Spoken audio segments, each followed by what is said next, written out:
சந்தனுவின் கேள்விகளுக்கு கங்காதேவி விடை சொல்லத் தொடங்கினாள். முன்பு மேருமலையில் வசிஷ்டர் முனிவர் தவம் செய்து கொண்டிருந்தார். அவரிடம் நந்தினி என்ற ஒரு தெய்வீக பசு இருந்தது. அதன் பாலை குடிப்பவர்களுக்கு வற்றாத அழகும் இளமையும், நோய் நொடிகள் அண்டாது நீண்ட ஆயுட்பலமும், அனைத்து செல்வ செழிப்புகளும் ஏற்படும்.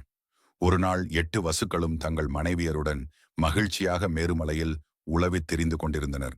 அப்போது பிரபாசன் என்ற வசுவின் மனைவி நந்தினி பசுவையும் அதன் கன்றையும் பார்த்து சொக்கி நின்றாள். இதை கவனித்த பிரபாசன், இந்த பசு தெய்வீகமானது. சாகப் போகிறவன் இதன் பாலை அருந்தினால் மீண்டும் 10,000 வருடங்களுக்கு இளமை மாறாமல் இருப்பான். வசிஷ்ட முனிவருக்கு சொந்தமானதே இந்த பசு என்றான். ஆனால் அவள் மனைவி, இந்த பசுவை நமக்கானதாக்க வேண்டும் என்று விரும்பி கேட்டாள்.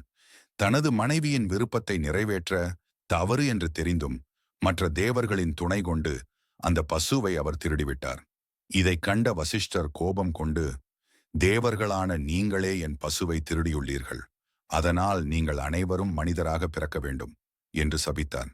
இந்த சாபத்தை கேட்ட வசுக்கள் வசிஷ்டரிடம் வந்து நந்தினி பசுவை திருப்பி கொடுத்து அவரின் காலில் விழுந்து மன்னிப்பு கேட்டனர்.